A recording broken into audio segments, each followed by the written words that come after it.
गुरुर्ब्रह्मा गुरुर्विष्णुः गुरुर्देवो महेश्वरः गुरुः साक्षात् परब्रह्म तस्मै श्री गुरवे नमः. तस्मै श्री गुरवे नमः. नमस्कार. बऱ्याच वेळ आपण वाट बघितली त्याच्याबद्दल आभारी आहे. Thank you for your patience. पण गेल्या वेळेस 17व्या अध्यायातले 8 श्लोक बघून शिकायचा प्रयत्न केला होता. आज आपण 9व्यापासून सुरुवात करू. सो 9th वर्स. पण सगळ्यात पहिले will start with Prabhupada, right.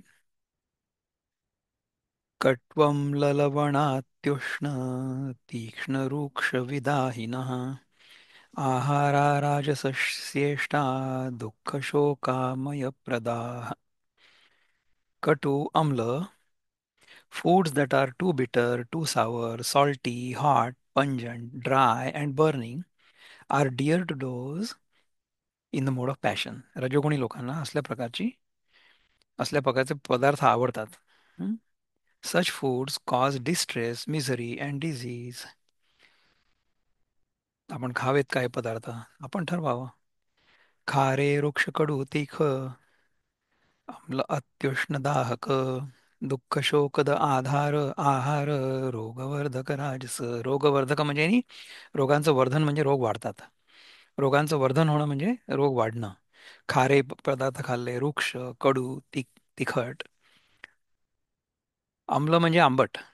अत्युष्ण म्हणजे खूप गरम. दाहक म्हणजे ज्यांनी आपली आग आग होईल. ते काय आहेत की दुःख शोक म्हणजे देणारे. आहार रोग आहार हा दुःखद आणि शोकद आहे. आहार हा रोगवर्धक आहे. आहार. मुक्तछंदामध्ये काय म्हणतात? रजोगुणी लोकांसी आवडे अन्न जे कडू आंबट कोरडे तिखट दाहक दुःखदायक ते असे विविध रोगकारक. अशा प्रकारचं अन्न जर आपण खाल्लं त्यांनी रोग होतात. कटू आम्ल वा मीठ अन्नात जास्त तसे कोरडे तीक्ष्ण होती पदार्थ. जयाने असे दुःख आजार होत तया आवडे जे रजाच्या गुणात. तर हे रजोगुणाचं जे आहे ते आपण आता ज्ञानदेव महाराज काय म्हणतात ते बघूया. 9वा श्लोक. कडू आंबट खारट अतिउष्ण तीक्ष्ण तीक्ष्ण वृक्ष दाह करणारा असे आहार रजोवृत्तीच्या लोकांना इष्ट असतात. हे दुःख शोक आणि रोग प्राप्त करून देणारे आहेत. आता आयुर्वेदामध्ये ना या सगळ्या प्रकारचे जे रस आहेत त्याला म्हणतात षडरस, 6ही रस. कुठले रस आहेत बघा. एक गोड आहे. दुसरा कडू आहे. गोड आणि कडू झाले. खारट आणि आंबट हे चारही आपल्याला माहिती आहे. त्यानंतर एक तिखट तोही माहिती आहे. तो खूप आवडतो, राईट. 6वा जो आहे तो most people don't know it, म्हणजे पुष्कळ लोकांना माहिती नाही. त्याला म्हणतात तुरट. तर तुरट जी चव आहे ना ती भाज्यांमध्ये वगैरे असते बघा. सो इट इज तशी ती तुरटी असते ना. आपण जी तुरटी फिरवतो पाण्यामध्ये ॲलम म्हणतात त्याला इंग्रजीत ॲलम. तर तिची जी चव असते. कधी कधी त्या ॲलमचा जो गोटा असतो ना ते दाढी केल्यानंतर लोक लावतात बघा इथे. किंवा ते साबण म्हणून पण वापरता येतं. ॲलम. ॲलमला मराठीत काय म्हणतात? तुरटीच म्हणतात. तर ती तुरटी जी आहे ना तुरटी याला म्हणतात यासाठी कारण त्याची चव तुरट असते. सो असे जे 6च्या 6 रस आहेत ना हे 6ही रस आपल्या अन्नामध्ये आपल्या जेवणामध्ये आपल्या आहारामध्ये रोज असावेत असं आयुर्वेद सांगतो आपल्याला. आणि ते आपला जो ट्रॅडिशनल आहार आहे ना म्हणजे मराठी लोकांचं जे रोजचं खाणं आहे रोजचं जेवण त्याच्यामध्ये कसे येतात ते बघा. आपण काही ना काही तर गोड खातोच थोडं ना थोडं. नाही. गोडाबद्दल तर आपल्याला कोणालाच काही प्रॉब्लेम नाही. गोड किती दिले आपण खाऊ. खरं तर आपण जे गहू तांदूळ खातो ना म्हणजे पोळी खाल्ली म्हणा किंवा भात खाल्ला तर तोही गोडमध्येच मोडतो. आणखी ते इट्स शुगर बेसिकली. तुम्ही जर भात किंवा पोळी गहू किंवा तांदूळ काहीही न टाकता नुसताच तोंडात ठेवला पुष्कळ वेळपर्यंत त्याच्यात जर आपली लाळ मिसळली तर आपल्या लाळेमध्ये ना कॉम्प्लेक्स कार्बोहायड्रेटला डिसिंटिग्रेट करणारे एन्झाईम्स असतात. त्यांना विरघळणारे. कॉम्प्लेक्स कार्बोहायड्रेट म्हणजे त्याच्यात पुष्कळ शुगर मॉलिक्युल्स असतात. ते जेव्हा एक एक एक एक करत तुटतं ना शुगरचं ते मग गोड लागायला लागतं. मी थोड्या वेळ जर एखादा पदार्थ ठेवला म्हणजे गहू किंवा कच्चा तुम्ही ठेवा, तांदळाचं एक कण घ्या, तांदूळाची एक कणी किंवा तांदूळाचा एक दाणा घ्या किंवा गव्हाचा एक दाणा घ्या आणि तो तोंडात नुसता चोखा पुष्कळ वेळपर्यंत त्याला. पुष्कळ वेळानंतर ना तो गोड लागायला लागेल. तर ही गोड चव आहे. कडू चव आपण कुठली खातो? आपल्या फोडणीमध्ये ना थोडीशी आपण मेथी घालतो. मेथी दाणा, तो कडू असतो. गोड आणि कडू झाले. हळद पण कडू असते बरं का. हळद पण कडू असते. नंतर फोडणीमध्ये थोडंसं तिखट घातलं जातं किंवा मिरची घातली जाते किंवा काळं मिरं घातलं जातं. तर काळा मिरा हा तिखट पदार्थ झाला. ठीक आहे? आंबट पदार्थ म्हणजे कुठला? आपण आमसूल खातो किंवा चिंच खातो, लिंबू खातो. आंबट पदार्थ झाला. गोड, कडू, तिखट, आंबट. खारट आपण मीठ खातो. आणि शेवटी तुरट म्हणजे काय असतं, की ज्या आपल्या भाज्या वगैरे आपण खातो ना, त्याच्यामध्ये तुरट चव असते. तर ह्या सगळ्या रसांना एकत्र करून आपण जेव्हा खातो, त्याच्यामध्ये जर रसपूर्ण किंवा अति न शिजवलेलं, ताजं, तिखट नसलेलं. मला आमच्या आयुर्वेदिक वैद्यांनी सांगितलं होतं, की तुमच्या जेवणामध्ये तिखट चव किती असायला पाहिजे? असायला पाहिजे त्याच्यामध्ये तिखट पदार्थ, परंतु तो तिखट पदार्थ तुमच्या जिभेला लागला नाही पाहिजे. म्हणजे तुम्हाला तिखट चवीचा अनुभव यायला नको. एवढं तिखट तुम्ही घालायला पाहिजे रोज तुमच्या जेवणामध्ये. So you should not feel the pungent taste. तिखट चव आपल्या जिभेला लागली नाही पाहिजे. तेवढा तिखट पदार्थ रोजच्या जेवणामध्ये असलाच पाहिजे. परंतु काय होतं माहिती आहे का, की तिखट जेव्हा आपण खातो ना, तेव्हा ती जीभ थोडीशी जळजळ करते. तर ते सेन्सेशन काही काही लोकांना आवडतं. अच्छा, ते आवडलं की मग आपण ते थोडं जास्त खातो कालच्या पेक्षा आज. असं करत करत करत करत काय होतं माहिती आहे का, की तिखट जिथे आपल्याला लागतं ना, तिथली जागा जळून जाते. अच्छा, जळून जाते म्हणजे काय, की जिथे ज्या ठिकाणी त्याची संवेदना व्हायला पाहिजे, तिथे ती होत नाही, कारण की तिथली त्वचा जळून जाते. मग त्याच्या खालती जाते संवेदना. अच्छा, तिथपर्यंत ती संवेदना पोहोचण्यासाठी मग तुम्हाला जास्त तिखट खावं लागतं. त्यामुळे तिखट खाणारे जे लोक असतात ना, त्यांची तिखट खाण्याची जी संवेदना आहे ती, किंवा संवेदनशीलता आहे किंवा संवेदनाची क्षमता आहे ती कमी झाली. म्हणून त्यांना जास्त तिखट खावं लागतं. मग तेव्हा त्यांना तो अनुभव येतो झणझणीतपणाचा. आपण जर अजिबात तिखट खात नसू, तर थोडंसंही तिखट जरी असलं तरी सुद्धा आपल्या जिभेला कळेल ते. कारण की आपली जी त्वचा आहे किंवा जिथे त्या तिखट चवीचं आपल्याला ज्ञान होतं, ती जागा जळलेली नाही. आता काय झालं, की जर आपण तिखट खायची सवय लावली आणि सारखं सारखं जास्त जास्त तिखट खायला लागलो, ते कशा करता खातोय आपण? कारण की आपल्याला तिथे सुखाचा अनुभव येतोय. So we are enjoying the whole experience of तिखट चव किंवा तो झणझणीतपणा जो आहे ना, तो आपल्याला आवडायला लागलाय. हा रजोगुण आहे. आयुर्वेद काय सांगतो, की तिखट चव असावी, परंतु ती तुम्हाला अनुभवायला येऊ नये. तेवढं तिखट खावं रोज प्रत्येक वेळेस. दॅट इज सात्विक. परंतु तिखट खाल्ल्यानंतर आपल्याला जे झणझण अनुभव येतो, त्याच्यासाठी म्हणून तिखट खाणं इज नो गुड. लक्षात आलं? सात्विक आणि राजसिक मधला फरक. पुढे आणखीन ज्ञानेश्वर महाराज काय समजावून सांगतात पाहू आपण. What he explains to us. तरी मारे ओणे काळकुट, तेणे माने जे कडवट, का चुनियाहुनी दासट आम्ल हन. तर प्राणहरण करण्याविषयी मात्र काय तो कमीपणा नाहीपेक्षा काळकोट विषाप्रमाणे जे कडू असतं, किंवा आंबटपणामध्ये जे चुन्यापेक्षा म्हणजे जिभेला जास्त चटका देणारं असतं. कणिकीत जैसे पाणी, तैसेची मीठ बांधया आणि, तेंतुलीच मेवणी रसांतराची. कणकेचा गोळा करायला जितकं पाणी लागतं तितकंच त्यात मीठ घालतो आणि इतर पदार्थांचंही मिठाशी तितक्या प्रमाणात मिश्रण करतो. म्हणजे काय, की कणकेत जेवढं मीठ तितकंच इतर रसातही घालतो. आपण खरं तर तेवढं मीठ कुठे घालतो? कणकेमध्ये समजा मीठ घातलंय जरी पोळीमध्ये, तरी सुद्धा किती घालू आपण? अगदीच थोडं घालू ना. परंतु रजोगुणी जो असेल तो जास्त घालेल मीठ. ऐसे खारट अपाडे राजसा तया आवडे उन्हाचे नि मिशे तोंडे आगीची गिळी. असं अतिशय खारट त्या रजोगुण्याला आवडतं. आणि पदार्थ इतके ऊन ऊन खातो म्हणजे गरम, की त्या कढत पदार्थांच्या रूपाने तो अग्नीच तोंडाने गिळत आहे असं वाटतं. इतकं गरम खातो की त्याने तोंड भासतं. आपण खरं तर खाऊच नाही शकत तेवढं. साधारण if it is look warm ना, आपण थंड करून फुंकरून वगैरे खाऊ ना. तर खूप जास्त गरम ज्यांनी चटका बसेल तोंडाला असं ज्याला आवडतं, तो रजोगुणी. वाफेची आसिगे वाती ही लाविल्या लागे, तैसे उन्ह मागे राजसू तो. कढत पदार्थांच्या वाफेच्या टोकावर लावली असता वात देखील पेटेल असे कढत पदार्थ तो रजोगुणी मनुष्य मागतो. त्यांनी ती वात जळून जाईल इतकं गरम. वावदळ पाडून ठाये साबळू डाहारला आहे, तैसे तीख तो खाये जे घाये विण रूपे. भयंकर वावटळीस मागे टाकील असं, किंवा पहारीचा घाव लागलेला असता जसं रुपते.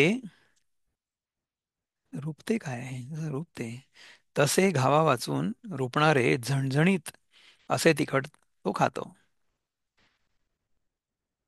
पहारीचा घाव लागला असता जसे रूपते म्हणजे काय, तुम्हाला माहिती आहे कोणाला? तसे घावा वाचून रुपणारे झणझणीत असे तो तिखट खातो. मला रुपते हा शब्द नाही कळला. Anybody who can figure this out, let me know. मला असं, समजा आपण घाव लागला आणि एकदम असं रक्त निघालं तर कसं लाल दिसेल. Is that what it means, Vijay दादा? नाही नाही नाही, रुपते म्हणजे एखादी तीक्ष्ण आपलं टोकदार वस्तू एखादी हां. टोचल्यानंतर ती तिथे चिकटते ना, अच्छा. त्याला रुपणे म्हणतात. बरं बरं बरं, ओके. All right. म्हणजे त्याच्यात ती रुतली हा. अशी. हा, म्हणजे लहानपणी आम्ही ते हो हो हे हो खेळायचो, पण चिखलामध्ये रॉड टाकायचा, हो हो हो, करेक्ट करेक्ट, ते सळाख ते टाकायचो. रुपणं म्हणतात. त्याला रुपणं म्हणतात का? ओके ओके हा. Okay, all right. बघा आता हा शब्द आपल्या व्होकॅब्युलरीमधनं गेला, कारण की तशा प्रकारचं आपण काही आता करत नाही. थँक्यू विजय दादा. तसं घावा वाचून रुपणारं असं झणझणीत तिखट खातो म्हणजे घाव लागला असताना आपल्याला कसं दुखणार आहे, तसं आपल्याला ते तिखट खाल्ल्यानंतर दुखेल. हं? आणि राखे हुनी कोरडे आत बाहेरी येके पाडे, तो जिव्हादंशू आवडे बहुतया. जे तोंडी लावणं आत आणि बाहेर राखेपेक्षाही कोरडं असतं ते त्याला फार आवडतं. परस्परे दाता आदळू होय खाता, तो गा तोंडी घेता तोषो लागे. जो पदार्थ खात असताना एकमेकांवर दात आदळतील तो पदार्थ तोंडात घेताना त्याला संतोष होऊ लागतो. आधीच द्रव्ये चुरमुरी वरी परवडिजती मोहरी, जिये घेता होती नुवारी नाके तोंडे. पदार्थ मूळचे झणझणीत असून शिवाय मोहरी लावून त्याचे अनेक प्रकार केले जातात, त्याला फोडणी दिली जाते. ते असे की जे सेवन केलेले असता नाकातोंडातून वाफा चालतात.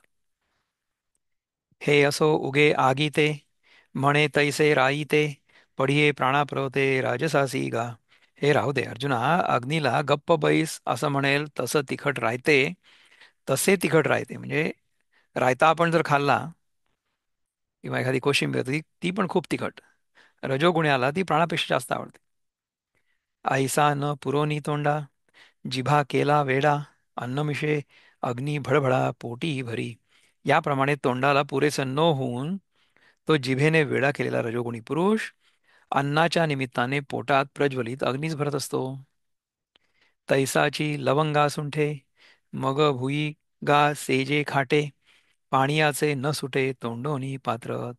त्या सरसास त्याच्या अंगाचा दाह होऊ लागतो. हे सगळं खाल्ल्यानंतर दाह होणारच आहे. मग काय, मग भुईवर किंवा अंथरुणावर त्याला चैन पडत नाही आणि तो सारखा पाणी पिईल ना. पाणियाचे न सुटे तोंडोनी पात्र, पाण्याचं पात्र आपल्या तोंडात सुटणारच नाही. त्याचं ट्रान्सलेशन ह्यांनी केलेलं नाही आहे, पण आपल्याला तर हे खूप सोपं आहे, कळलं. ते आहार नव्हती घेतले व्याधी व्याळ जे सुतले, ते चेववाया घात चेववावया घातले माजवण पोटी. रजगुणाने खाल्लेले ते पदार्थ हे जेवण नव्हे तर शरीरात रोगरूपी निवांत निजलेले साप जागे करण्याकरता उत्तेजक पदार्थच पोटात घालणं होय. हे सगळे पदार्थ आपण जर पोटात घातले तर आपल्या पोटामध्ये जे झोपलेले, शरीरामध्ये झोपलेले जे साप आहेत, रोगरूपी ते जिवंत होतील ना. तैसे एकमेकासळे रोग उठती एके वेळे, ऐसा राजसू आहारू फळे केवळ दुखे. त्याप्रमाणे एकमेकांच्या स्पर्धेने एकदम रोग उठतात म्हणजे उत्पन्न होतात. अशा रीतीने रजोगुणी आहाराचं केवळ दुःखरूप फळ प्राप्त होतं. एवं राजसा आहारा रूप केले धनुर्धरा, परिणामाचाही विसुरा सांगितला. याप्रमाणे अर्जुना राजस आहाराचं वर्णन केलं आणि त्या आहाराच्या परिणामाचा विचार सांगितला. आता तया तामसा आवडे आहारू जैसा, तेही सांगो चिळसा जणे तुम्ही. आता त्या तमोगुणी पुरुषाला जसा आहार आवडतो तेही सांगतो. कदाचित तुमच्या मनाला त्याची किळस पण येईल, पण किळस घेऊ नका. तरी कुहिले उष्टे खाता, न मानिजे न मनिजे तेणे अनहिता, जैसे का उपहिता मैसी खाय. तर कुजलेलं अथवा उष्ट अन्न खात असताना त्यामुळे आपलं अनहित होईल असं तो मानत नाही. जशी म्हैस कुजलेलं उष्ट न म्हणता आंबोण खाते, तसं तो खातो. आता आपण ह्या तमोगुणाचं जे वर्णन आहे किंवा तमोगुणी आहाराचं जे वर्णन आहे ते बघणार आहोत. तर ते आपण लवकर लवकर बघूया. आता राजस आहाराचं जे उदाहरण होतं किंवा जी उदाहरणं आपण घेतली ती आपल्याला थोडीफार ओळखीची आहेत, कारण की बरेचदा आपण तशा प्रकारचा आहार घेतलेला असेल याच्या आधी. तर तसा आहार ज्यांना रजोगुणी कार्य करायचंय त्यांच्यासाठी उपयुक्त आहे. म्हणजे जो सैनिक रणांगणावर असेल, ज्याला लढायचंय, त्याच्यासाठी हा आहार ठीक आहे. त्यांनी रजोगुण जो आहे तो वाढेल तुमचा आणि तुम्ही युद्ध बरोबर कराल. परंतु आपल्याला जर गीता शिकायची असेल आणि समजून घ्यायची असेल तर त्याच्यासाठी आपण जर सात्विक आहार ठेवला तर बरं राहील. याच्याबद्दल कोणाला काही प्रश्न आहे का, किंवा एनी कॉमेंट्स ऑन द रजोगुणी आहार? Or shall we go to the tamoguni ahar now? So let's see what Prabhupada says about the tamoguni ahar. यातयामं गतरसं पूतिपर्युषितं च यत्, उच्छिष्टमपि चामेध्यं भोजनं तामसप्रियम्. आता हे कुठलं आहे बघा, तामस भोजन. Food prepared more than 3 hours before being eaten, food that is tasteless, decomposed and putrid, and food consisting of remnants and untouchable things is dear to those in the mode of darkness. तमोगुणी लोकांना अशा प्रकारचं जेवण आवडतं. रसहीन निवालेले शिळे दुर्गंध युक्त जे, निषिद्ध आणि उष्टे.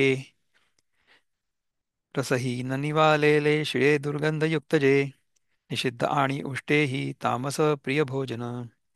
रसहीन निवालेले, मला हे आता मी टोटली विसरलो ही सगळी चाल.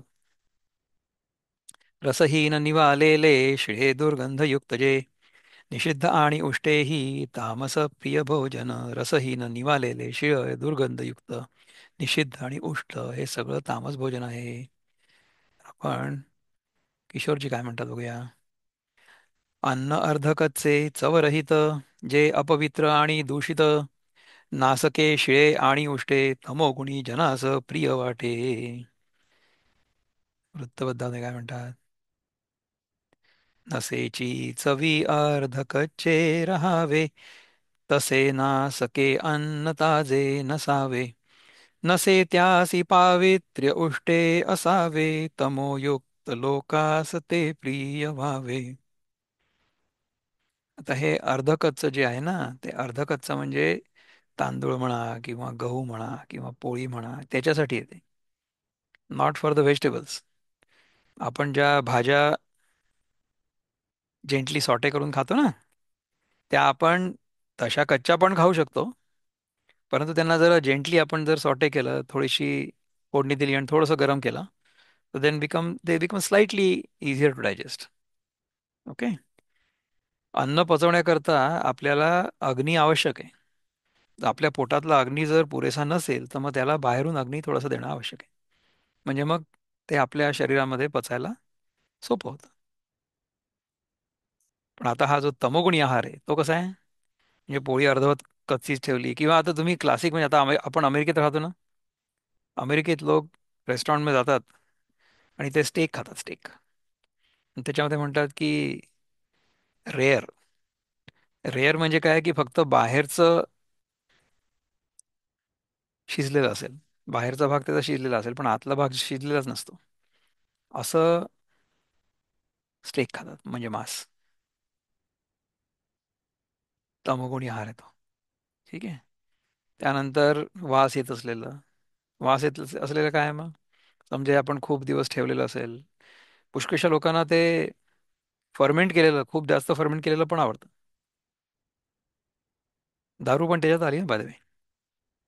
कारण की कार्बोहायड्रेटला आपण फर्मेंट केलं. हं? त्या साखरेचा अल्कोहोल झाला तयार. तेच तमोगुणी. लोकांना आवडतं, काय करायचं? आपण त्याला काही नाही करू शकत. Let's see what Dnyaneshwar Maharaj has to say. Dnyaneshwar Maharaj म्हणतात, ज्याला तयार होऊन प्रहराहून अधिक वेळ झालेला आहे, प्रहर म्हणजे 3 तास, अथवा जे अर्धवट शिजवलेलं आहे, ज्यामधला रस गेलेला आहे, दुर्गंधयुक्त आदल्या दिवसाचं उष्ट सदोष असं भोजन तमोवृत्तीच्या लोकांना प्रिय असतं. निपजले अन्न तैसे, दुपाहरी का येरे दिवसे, अति करे ते तामसे घेई जेते. त्याप्रमाणे सकाळी शिजवलेलं अन्न 2 प्रहरी अथवा तो दिवस गेल्यावर दुसऱ्या दिवशी तमोगुणी पुरुष खातो. ना तरी अर्ध उकडिले का निपट करपो निगेले, तैसेही खाय चुकले रसा जे येवो. अथवा अर्धवट शिजलेलं किंवा पारच करपून गेलेलं आणि ज्यात गोडी राहिलेली नाहीये, तसेही पदार्थ तमोगुणी खातो. जया का आथी पूर्ण निष्पत्ती, जेथ रसू धरी व्यक्ती, ते अन्न ऐसी प्रतीती तामसा नाही. जे अन्न शिजवून तयार झालेलं असतं आणि ज्या अन्नात गोडी चांगली आलेली आहे ते अन्न आहे असा तमोगुणी पुरुषाचा अनुभव नाही. म्हणजे अशा अन्नाला तो अन्नच समजत नाही. ऐसेनी कही विपाये, सदन्ना बर पडा होय, तरी घाणी सुटे तवर आहे व्याघ्रू जैसा. असं असूनही तर कदाचित चांगल्या पक्वान्नाचा त्याला योग झाला तर त्या अन्नाला घाण सुटेपर्यंत वाघाप्रमाणे थांबून राहतो. म्हणजे काय? त्या अन्नाला घाण सुटेपर्यंत खात नाही. का बहुवे दिवशी ओलांडिले, स्वादपणे सांडिले, शुष्क अथवा सडले गाभिणेही तो. जे अन्न तयार होऊन पुष्कळ दिवस झालेले आहेत, त्याचा रुचकरपणा निघून गेलेला आहे, जे वाळलेलं अथवा सडलेलं आहे, अथवा जे अन्न फदफदलं असून त्यात किडेही पडलेले असोत, म्हणजे फर्मेंटेड फूड, तेही बाळाचे हातवरी, चिवडिले जैसी राडी करी, का सवे बैसोनी नारी गोतांबील करी. व तसं घाण सुटलेलं अन्न तेही मुलाच्या हाताने चिवडून कशी काही जशी काही राड करतो, अथवा बायको बरोबर बसून गोतांबील करतो, म्हणजे तिच्याबरोबर परिवारासह एका ताटात जेवतो. ऐसेनी कश्मळे जे खाय, ते तया सुखभोजन ऐसे होय, परी येणेही न धाय पापिया तो. अशा घाणेरडेपणाने जेव्हा तो खातो तेव्हा त्याला सुखाचं असं भोजन होतं, परंतु तो पापी एवढ्यानेही समाधान पावत नाही. मग चमत्कारू देखा, निषेधाचा मुखा, जया का सदोखा कुद्र व्यासी. मग चमत्कार पहा की या ज्या दोषयुक्त वाईट पदार्थांना निषेधाचा शिंतोडा असतो, म्हणजे ज्या दोषयुक्त वाईट पदार्थांचा शास्त्रांनी सेवन करण्यास योग्य नाहीत असा निषेध केलेला असतो, तया अपेयांच्या पाणी, अखाद्यांच्या भोजनी, वाढविजे उतानही तामसे तेणे. त्या पिण्यास अयोग्य अशा पदार्थांच्या पिण्याच्या ठिकाणी आणि खाण्याला योग्य नाहीत अशा पदार्थांच्या खाण्यात त्या तामसी पुरुषाकडून उत्कट हाव वाढवली जाते. एवं तामस जेवणारा ऐसेसी मेचू हे वीरा, तयाचे फल दुसरा क्षणी नाही. हे वीरा अर्जुना, तमोगुणी जेवणाऱ्याला अशी अशी आवड असते, त्याचं फळ दुसऱ्या क्षणी मिळत नाही, तर त्याच क्षणात ताबडतोब मिळतं. म्हणजे जर if it is poisonous then you will throw it up. जे जेव्हाची हे अपवित्र, शिवे तयाचे वक्त्र, तेव्हाची पापा पात्र झाला तो की. कारण त्याचं तोंड जेव्हा या अपवित्र अन्नाला शिवतं तेव्हाच तो त्या पापाला पात्र झाला. यावर ते जे जेवी, ते जेविती ओज न म्हणावी, पोटभरती जाणावी यातना ते. याशिवाय आणखी तो जे जेवतो ती जेवण्याची रीत म्हणू नये, तर ते जेवण ही पोट भरणारी यातना म्हणजे दुःख मानावी. शिरच्छेदे काय होवे, का आगी रिघता कैसे आहे, हे जाणावे काही पाहे परी सहा तुची असे. शिरच्छेदाने काय होतं अथवा अग्नीत प्रवेश केला की काय असतं, अशा गोष्टीचा प्रत्यक्ष अनुभव का घ्यावा लागतो? विचार कर, पण तमोगुणी पुरुष तसले परिणाम सहन करतो. आपण इतरांच्या अनुभवावरनं शिकू नाही शकत का? आपल्याला स्वतः तो अनुभव घ्यायची काय गरज आहे? म्हणून तामसा अन्ना परिणामो गा सिनाना न सांगोची गा अर्जुना देवो म्हणे. म्हणून अर्जुना, तामस अन्नाचा परिणाम वेगळा सांगायची गरज नाही. कारण तामस अन्न खाण्यात जे दुःख होतं तोच त्याचा परिणाम होय, असं ते म्हणाले. आता ययावरी आहाराची अपरी यज्ञुही अवधारी त्रिधा असे. जसा आहार तीन प्रकारचा, तसा यज्ञ पण तीन प्रकारचा आहे. ते मी तुला आता सांगणार आहे. आता यानंतर आहाराप्रमाणे यज्ञही तीन प्रकारचा आहे, ते तू ऐक. परी तिही माझी प्रथम सात्विक यज्ञाचे वर्म आई कपाळ सुमहिम शिरोमणी. हे चांगल्या सुकीर्तिवंतांमध्ये श्रेष्ठ अर्जुना. पण आता या तिहींमध्ये पहिल्या प्रथम सात्विक यज्ञाचं रहस्य काय सांगतोय ते ऐक. तर ते आता यज्ञ तीन प्रकारचे कुठले आहेत ते ते सांगणार आहे. तर मला तुम्ही सांगा की या राजसी आणि तामसी अन्नाबद्दल तुमच्या मनामध्ये काही संभ्रम आहे का अजून? आपल्याला जशा प्रकारची वृत्ती वाढवायची असेल तशा प्रकारचा आहार आपण करू शकतो. आयुर्वेद तुम्हाला हे सांगत नाही की तुम्ही हे खा ते नका खाऊ. तुमची जशी वृत्ती आणि तुम्हाला जशीची वृत्ती वाढवायची असेल तशी वृत्ती जोपासण्यासाठी जो काही आहार असेल तो तुम्ही घेऊ शकता. आता हे सगळं वर्णन ऐकल्यानंतर आपली नैसर्गिक प्रवृत्ती कुणीकडे आहे? Do I really want to be sattvic, do I want to be rajasic, और do I want to be tamasic? हे आपण ठरवायचं.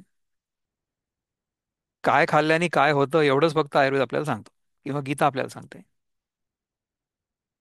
तो परिणाम जर आपल्याला हवा असेल, तो परिणाम जर आवडत असेल, गो फॉर इट.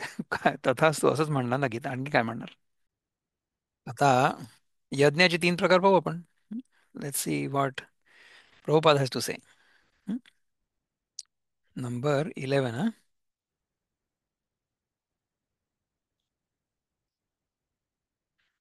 अफलाकाङ्क्षिभिर्यज्ञो विधिदिष्टो य युज्यते यष्टम यष्टव्यमेवेति मनः समाधाय स सात्विकः.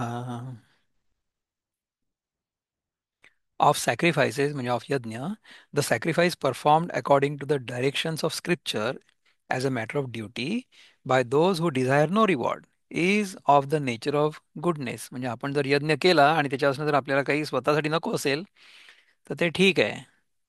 फलाभिलाष सोडूनी कर्तव्यची म्हणून या विधीने मन लावूनी होयतो यज्ञ सात्विक. मुक्तछंदामध्ये काय म्हणतात?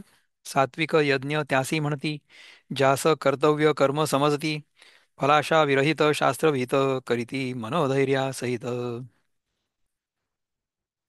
म्हणावेची यज्ञा तया सत्वयुक्त असे सर्वथा तो फलाशा विमुक्त. तयासीची कर्तव्य जाणून केले तरी ते विधियुक्त शास्त्रोक्त झाले. आपण जर विधियुक्त शास्त्रानुसार यज्ञ केला तर तो सात्विक यज्ञ आहे. फलाकांक्षा न धरणाऱ्यांकडून विधीला अनुसरून असलेला यज्ञ करणं हे कर्तव्य आहे. म्हणून समाधानयुक्त मनाने जो यज्ञ केला जातो तो सात्विक यज्ञ होय. तरी एको प्रियोत्तमू वाचोनी वाढो नेदी कामू जैसा का मनोधर्मू पतिव्रतेचा. तर ज्याप्रमाणे पतिव्रतेच्या मनाचा संकल्प एक नवऱ्याशिवाय इतर ठिकाणी काम वाढू देत नाही. पतिव्रता जी असेल तिला फक्त तिच्या नवऱ्याच्या ठिकाणी तिचं लक्ष असतं, बाकीकडे काही लक्ष नसतं. हम्म. आणि हे पतिव्रतेसाठी का बरं सांगितलं, पत्नीव्रतेसाठी का नाही सांगितलं? ज्याप्रमाणे अशी अपेक्षा आहे की स्त्रीनी फक्त एका पुरुषाप्रती आपली श्रद्धा आस्था आणि पातिव्रत्य ठेवावं, तसं पुरुषांनी एका स्त्रीबद्दल का नाही ठेवावं? It not fair? तर हे एकीकडेच नाही आहे लागू, दोन्हीकडे. एरवी व्यवहारामध्ये प्रत्येक व्यक्ती आपली बंधू किंवा भगिनी आहे.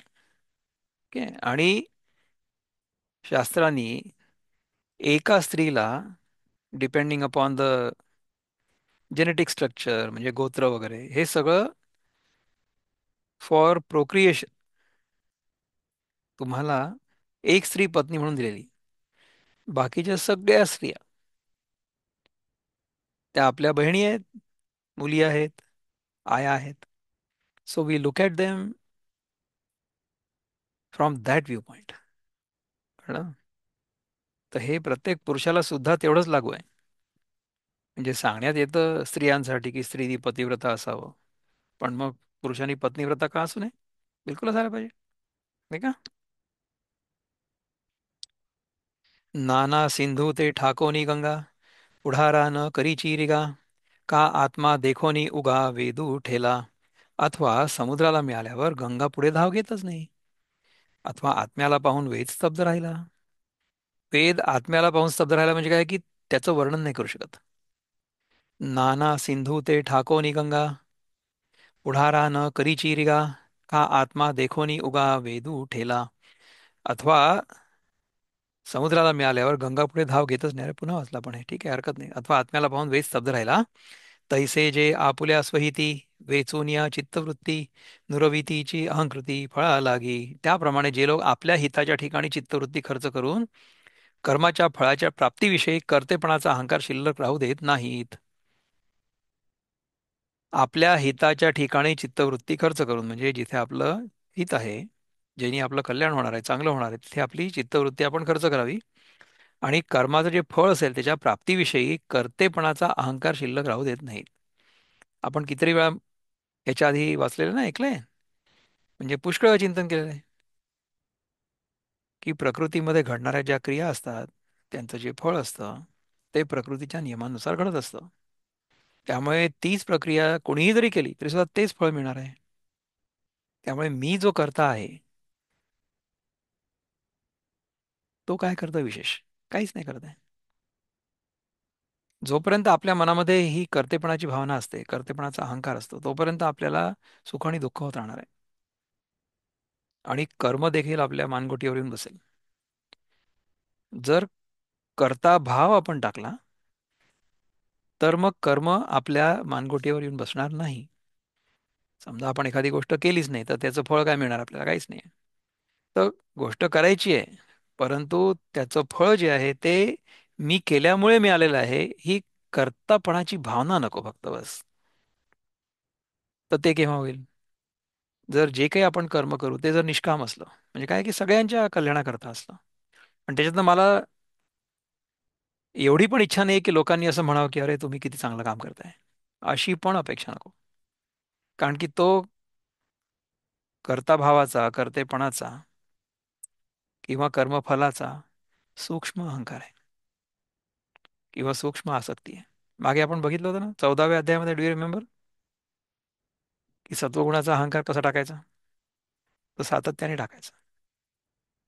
तर कर्मफल हे केवळ माझ्या प्रयत्नांमुळे किंवा माझ्या कर्मामुळे होत नसून त्याच्यामध्ये अनेक गोष्टी एकत्र याव्या लागतात. त्यापैकी दैव, दैव म्हणजे निसर्गाचे नियम, फार महत्वाचे. ते जर तसं नसेल तर मग होणारच नाही ना ते. म्हणजे माझ्या मनात आत्ता इच्छा आहे की आपण गीतेचं चिंतन करावं आणि तुम्हा सगळ्यांसोबत बसून करावं. तर हे तर सगळं मी करू शकतो. म्हणजे माझ्या मनामध्ये संकल्प आहे, मी करणार आहे, त्यानंतर ही उपकरणं माझ्याजवळ आहेत, एक क्षेत्र आहे म्हणजे व्हर्च्युअल रूम आपली आहे. पण शेवटी जे दैव आहे, दैव म्हणजे काय की ही सगळी टेक्नॉलॉजी कशावर आधारित आहे? It is based on natural law.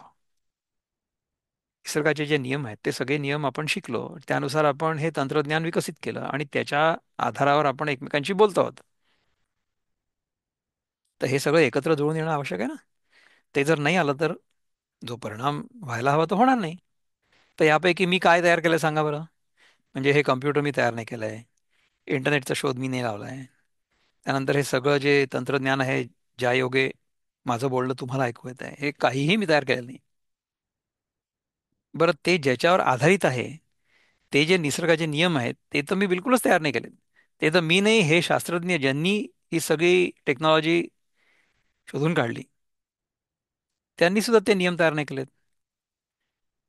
They did not really discover or invent these laws, they discovered those laws. म्हणजे आपल्याला फक्त ते समजलं, म्हणजे निसर्गाची रहस्य आपल्याला कळली. त्यानुसार आपण तंत्रज्ञान विकसित केलं आणि त्या तंत्रज्ञानाच्या आधारावर ही सगळी उपकरणं तयार केली. तर जर मी स्वतःला करता समजत असेन तर किती मोठी चूक आहे. अच्छा, स्वतःला करता समजलो तर मग त्या कर्माचं फळ मला भोगावंच लागेल, चांगलं किंवा वाईट. तर कधी चांगलं फळ मिळेल, कधी वाईट फळ मिळेल. मग काय करायचं? तर ह्याच्यामध्ये अडकायच कशाला? कर्तभाव टाका आणि करत राहा. हं? पातले या झाडाचे मूळ, मागुते सर्व नेणेची जळ, चिराले का केवळ तयाच्याची अंगी. झाडाच्या मुळाशी पोचल्यावर मग पाणी जसं मागे सरणं जाणतच नाही, तर केवळ त्याच्याच ठिकाणी जिरतं, कारण की ते मूळ ते पाणी शोषून घेतं. तैसे मने देही यजन निश्चयाच्या ठाई, हारपोनी जे काही वांछी तिना. त्याप्रमाणे देह व मन या दोहोंनी यज्ञ निश्चयाच्या ठिकाणी गढून जाऊन जे काही इच्छित नाहीत, तीही फळवांछा त्यागी, स्वधर्मा वाचुनी विरागी, इजे तो यज्ञ सर्वांगी अळंग ऋतू. फलाचा अभिलाष टाकून म्हणजे फलाची इच्छा टाकून आपल्या धर्माशिवाय इतर बाबींची आसक्ती सोडून सर्व अंगांनी परिपूर्ण अशा ज्या यज्ञाचे ते आचरण करतात. कोण? सात्विक लोक.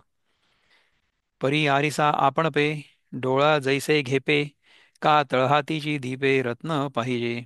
परंतु आरशात जसं आपण आपल्याला डोळ्याकडून पाहिलं जातं किंवा अंधारात तळहातावर असलेलं रत्न जसं दिव्याने पाहावं, नाना उदिते दिवाकरे, गमावा मार्गो दिठी भरे, तैसा वेदू निर्धारे देखो निया. अथवा सूर्य उगवला असता त्या योगाने आपल्याला जाण्याचा मार्ग जसा दृष्टीच्या आटोक्यात येतो, त्याचप्रमाणे वेदाच्या साहाय्याने निश्चित करून तिये कुंडे मंडपवेदी आणि कही संभार समृद्धी, ते मेयविणी जैसी विधी आपण पहा केली. ती कुंडे आणि मंडप आणि वेदी, आणखी साहित्याची विपुलता यांची जमवाजमव जणू काय शास्त्राने आपण स्वतःच केली आहे, त्याप्रमाणे तो करतो. म्हणजे काय की यज्ञाचं सर्व साहित्य शास्त्राप्रमाणे बिनचूक जमवतो. सकळावयव उचिते, लेणी पातली जैसी अंगाते, तैसे पदार्थ जेथीचे तेथे विनियोगुनी.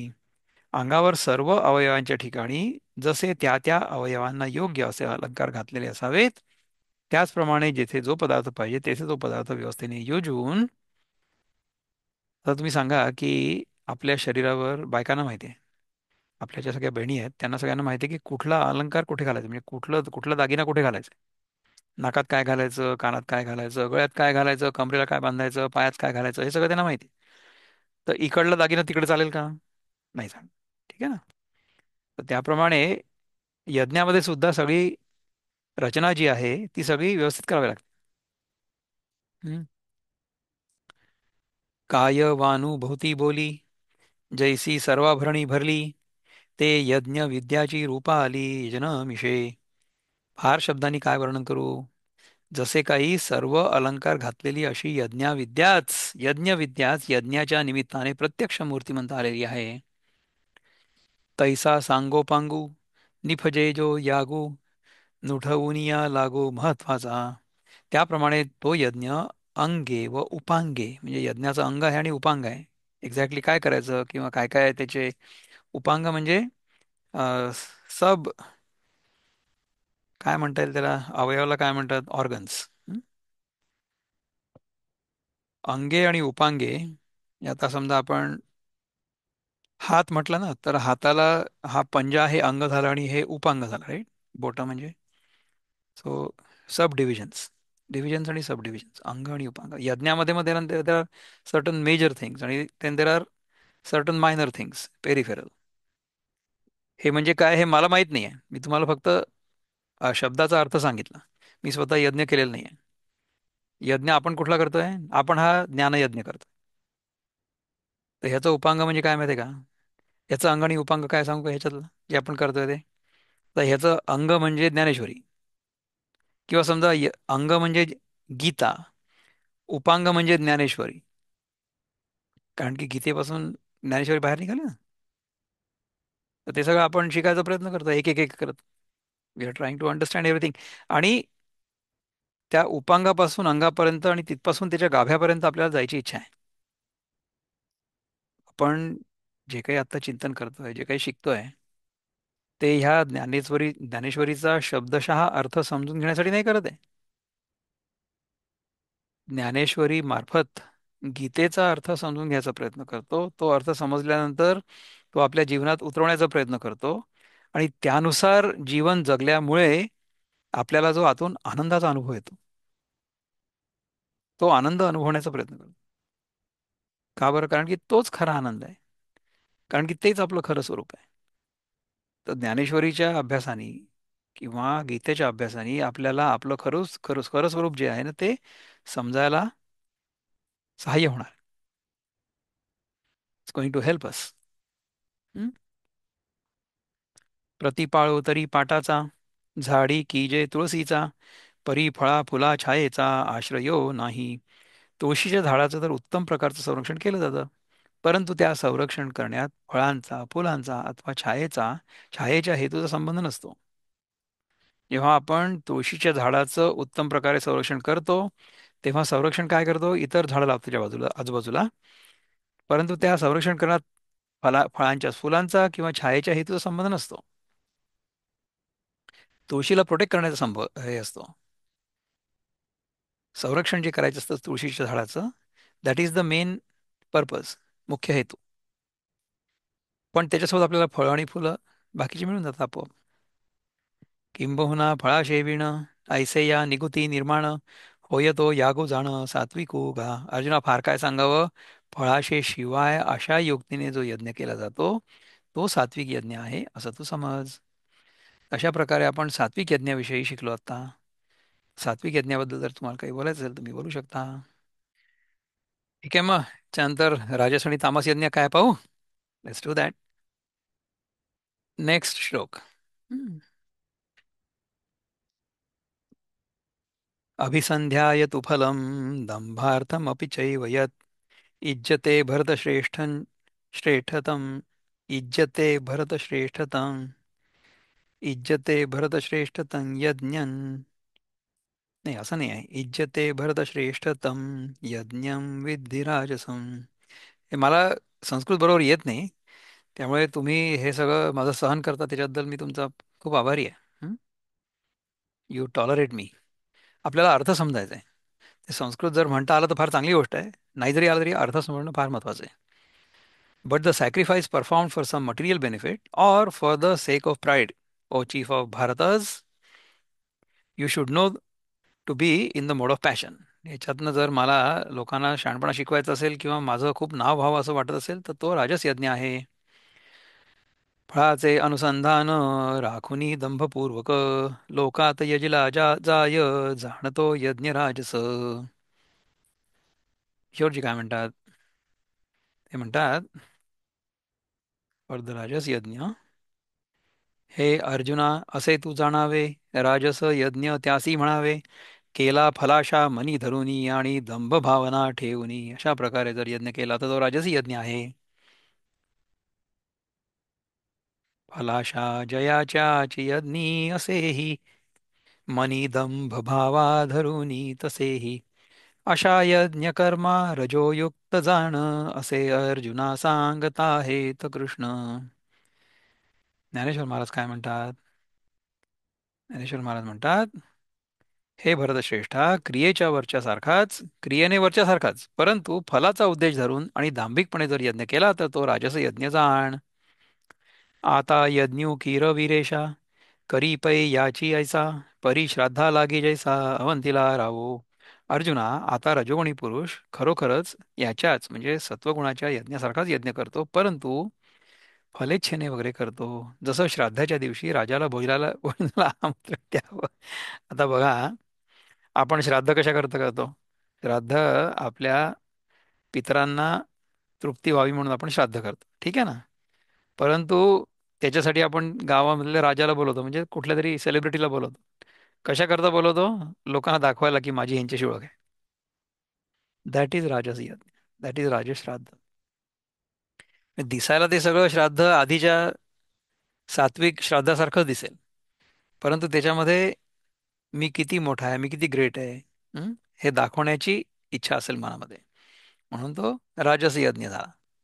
आता समजा विचार करा की आपण ह्या गीतेचा अभ्यास करतोय, तर त्या गीतेच्या अभ्यासामुळे आपलंही कल्याण व्हावं, लोकांचंही कल्याण व्हावं, या सात्विक इच्छेने समजा आपण हा गीतेचा अभ्यास केला म्हणजे ज्ञान यज्ञ, तर तो सात्विक आहे. परंतु मी यज्ञ करतो किंवा आम्हीही गीतेचा अभ्यास करतो समजा, याच्यामुळे मी खूप ग्रेट आहे असं जर आपल्याला वाटत असेल, तर मग तो राजस यज्ञ होईल. त्याचा गीतेशी काही संबंध नाही. त्याचा आपल्या सेल्फ ग्रॅटिफिकेशनशी संबंध आहे. आपला जो अहंकार आहे ना, तो छान गोंजारला जाईल त्याच्यामुळे, परंतु गीता समजणार नाही. ठीक आहे ना. आपल्याला गीता समजून घ्यायची आहे. लोकांमध्ये आपलं किती नाव होतं की अरे हे किती छान गीता सांगतात किंवा हे किती छान गीतेचा अभ्यास करतात, अरे वा तुम्ही गीतेचा अभ्यास पण करता का वगैरे, ते बोलल्यानंतर जर आपल्याला चांगलं वाटत असेल आणि त्याच्यासाठी जर आपण गीतेचा अभ्यास करत असू, तर तो राजस यज्ञ होईल. ठीक आहे. आपल्या अनुभवावरनं तुम्हाला सांगतोय की सात्विक आणि राजसिक म्हणजे काय. जरी राजा घरासी ये, तरी बहुत उपेगा जाये, आणि कीर्तीही होये श्राद्ध न ठके. जर राजा घराला आला तर त्यालापासून त्याच्यापासून आपल्याला फार उपयोग होईल. तो असा की आपली कीर्ती होईल आणि श्राद्धही राहणार नाही. हं? तैसा धरुनी आवा का, म्हणे स्वर्गू जोडेल असी का, दीक्षितो होईन मान्यू लोका घडेल यागू. त्याचप्रमाणे विचार मनात धरून जो रजोगुणी पुरुष म्हणतो की मला संपूर्ण स्वर्गप्राप्ती होईल आणि मी दीक्षित म्हणून लोकांना मान्य होईल आणि यज्ञही घडेल, ऐसी केवळ फळा लागी, महत्व फोकारावया जगी, पार्था निष्पत्ती जे यागी, राजस पैथे. अर्जुना, अशा तऱ्हेने केवळ फळा करताच आणि आपलं महत्व जगात प्रसिद्ध होण्याकरता जो यज्ञ करतो, तो राजस यज्ञ आहे. तर ह्या राजस यज्ञाबद्दल तुम्हाला काही डाऊट आहे का? सात्विक यज्ञ आपण बघितला, जो आपल्यासाठी कल्याणकारक आहे आणि इतरांसाठी पण कल्याणकारक आहे. त्याच्यामधनं आपल्याला स्वतःसाठी काही स्वार्थी फळ नको आहे. सगळ्या जगाचं जर कल्याण झालं तर त्याच्यामध्ये आपलंही कल्याण आहे हे आपल्याला माहिती आहे. अशा प्रकारे जर आपण यज्ञ केला तर तो सात्विक यज्ञ आहे. जे काय we do some work which is beneficial to the entire society, not just beneficial to me. Vinoba जे सांगतात ना, ते म्हणतात की ठीक आहे, शेतीमधून जर पैसा कमवायचा असेल तर तुम्ही समजा अफू आणि गांजा पेरली तर तुम्हाला जास्त पैसे मिळतील. परंतु जो सात्विक शेतकरी आहे, तो सात्विक अन्न पिकवेल. पैसा जास्त मिळतोय म्हणून अफू आणि गांजा नाही पेरणार, तो राजसिक होईल. Okay. All right. Let's see what the next verse says. आता तामस यज्ञ म्हणजे काय पाहून घेऊ. So that will be the end of today session. विधिहीनमसृष्टान्नं मन्त्रहीनमदक्षिणं श्रद्धाविरहितं यज्ञं तामसं परिचक्षते. Any sacrifice performed without regard for the directions of scriptures, without distribution of prasadam, spiritual food, without chanting of Vedic hymns and remunerations to the priests, and without faith is considered to be in the mode of ignorance. तामसी यज्ञ म्हणजे काय ते सांगितलं आपल्याला भगवंतानी. नसे विधी नसे मंत्र, अन्नोत्पत्ती नसे जिथे, नसे श्रद्धा नसे त्याग, बोलिला यज्ञ तामस. जिथे विधी पण नाही, मंत्र पण नाही, अन्नदान व्यवस्थित नाही, श्रद्धा नाही, त्याग नाही, तो जो यज्ञ आहे तो तामस यज्ञ आहे. मुक्तछंदामध्ये काय म्हणतात. जो यज्ञ केला असे विधिहीन, न दिले त्यात लोकासी अन्न, ब्राह्मणासी दक्षिणा न देत, तो तामस यज्ञ श्रद्धारहित. वृत्तबद्धामध्ये म्हणतात, करी यज्ञ जो ना धरुनी विधीसी, दिले अन्न ना दक्षिणा ब्राह्मणासी, नसावीची श्रद्धा जराही तयात, तया जाण यज्ञा तमोयुक्त पार्थ. ब्राह्मणाला दक्षिणा दिलेली नाही आहे, विधीशी धरून नाही आहे, म्हणजे जसं सांगितलंय वेदांमध्ये तसा नाही आहे तो यज्ञ. अन्न पण दिलं नाही, दक्षिणा पण दिली नाही ब्राह्मणाला, श्रद्धा पण नाही आहे त्याच्यामध्ये, आणि त्याच्यामध्ये फक्त काय म्हणतात की सगळ्या चुका चुकाच आहेत. तर अशा प्रकारे समजा आपण यज्ञ केला तर तो तामसी यज्ञ आहे. ज्ञानेश्वर महाराज काय म्हणतात. शास्त्रविधीला सोडून असलेला, ज्यामध्ये ब्राह्मणांना अन्न दिलं जात नाही असा मंत्रहीन, दक्षिणाविरहित, श्रद्धाविरहित अशा यज्ञाला तामस यज्ञ म्हणतात. आणि पशु पक्षी विवाही, जोशी कामा परवता नाही, तैसा तामसा यज्ञापाही आग्रहोची मूळ. पशुपक्ष्यांच्या लग्नामध्ये जसा विषय वासनेपेक्षा दुसरा दोषी नाही, त्याप्रमाणे तामस यज्ञाला आग्रहच मूळ आहे. वारया वाट न वाहे, की मरण मुहूर्त पाहे. निषिद्धासी बिहे आगी जरी. जर कोणताही एखादा मार्ग वाऱ्या करून चालवला जाणार नाही, किंवा मरण यायला मुहूर्त पाहिल, किंवा अग्नी जर निषिद्ध पदार्थाला जाण्यास भिल, तर काय होईल? तरी तामसाची या आचारा, विधीचा हाती ओढावारा, म्हणून तो धनुर्धरा उच्छृंखळू. तर तमोगुणी पुरुषाच्या आचरणाला वेदविधीचा धरबंध असेल, म्हणून अर्जुना, तो तमोगुणी पुरुषाचा आचार स्वैर असतो. तो कसा? तर तो पुढे सांगतात. तमोगुणी पुरुषाच्या आचरणाला वेदविधीचा धरबंध असेल हे लिहिलं, ते असेलच्या ऐवजी नसेल पाहिजे. तमोगुणी पुरुषाच्या आचरणाला वेदविधीचा धरबंध नसेल. ओके. म्हणून अर्जुना, तो तमोगुणी पुरुषाचा आचार स्वैर असतो. आता बघा की वारा जेव्हा वाहतो तो तेव्हा जसा वाहील तसा वाहील, त्याला काही धरबंध आहे का? किंवा अग्नी जो आहे तो सगळंच्या सगळं जाळेल, किंवा पाणी जे आहे ते सगळं सगळं ओलं करेल, त्याला काही धरबंध काहीच नाही. त्याचप्रमाणे तमोगुणी पुरुष जो आहे तो वेदाचा जो विधी आहे किंवा वेदाचा जो धरबंध आहे त्याला मानणारच नाहीये. त्याला काही धरबंध नसेल, तो वाटेल तसा करेल यज्ञ, सांगितलं तसं करणारच नाही. नाही विधीची तेथ चाड, नये मंत्राधिक तयाकड. अन्न जाता न सुये तोंड, मासिये जेवी. येथे विधीची पर्वा नसते, त्याच्याकडे मंत्र वगैरे येत नाहीत. म्हणजे त्याला ऋग्वेदादी मंत्रांची आणि त्यातील स्वरवर्णांची जरूर लागत नाही. ज्याप्रमाणे माशीच्या तोंडाकडून अन्न मात्र सुटत नाही, माशी कुठेही जाऊन बसते, त्याप्रमाणे तमगुणी पुरुष शास्त्रशुद्ध, शास्त्रदृष्ट्या विहित आणि निषिद्ध हे न पाहता स्वैर वागतो. शास्त्रामध्ये काय विहित आहे म्हणजे काय करायला पाहिजे, आणि काय निहित आहे किंवा निषिद्ध आहे, सॉरी. तर निषिद्ध म्हणजे जे करायला नको ते, विहित म्हणजे जे करायला हवं ते, ते न पाहता स्वैर वागतो, म्हणजे आपल्याला वाटेल तसं वागतो. वैराचा बोधू ब्राह्मणा, तेथ के रिगेल दक्षिणा. अग्नी जाला वाऊ धाणा, वरपडा जैसा. ब्राह्मण संबंधाने जिथे ब्राह्मण हा शत्रू अशी अशी समजत असते, तिथे दक्षिणेचा विचार कुठून होणार आहे? वाहुट वाहुट म्हणजे वारा सुटले असताना त्याला अग्नीचं सहाय्य मिळावं, म्हणजे त्याप्रमाणे त्या यज्ञात विधी, मंत्र, ब्राह्मण, दक्षिणा वगैरेंचा अभाव एकत्र होतो. तैसे वायाची सर्वस्व वेचे, मुख न देखती श्रद्धेचे. नागविले निपुत्रिकाचे जैसे घर.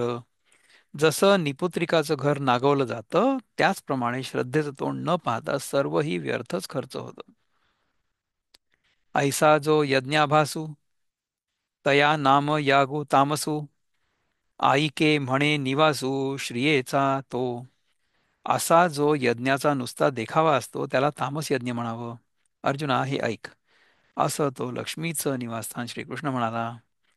आता गंगेचे एक पाणी, परी नेले आनानी वाहणी. एक मळी एक आणि शुद्धत्व जैसे.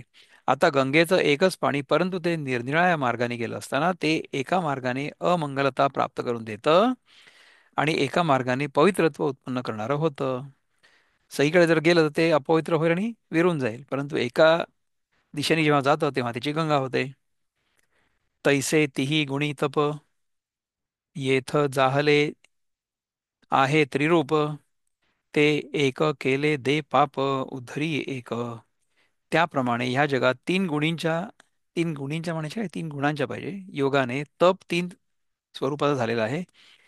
ते तप एक प्रकारचं केलं असता पाप देतं, आणि दुसऱ्या प्रकारे केलं असता पुण्य देतं किंवा उद्धरतं किंवा उद्धार करतं आपला. तरी तेजी तीही भेदी, कैसेनी पा म्हणून सुबुद्धी.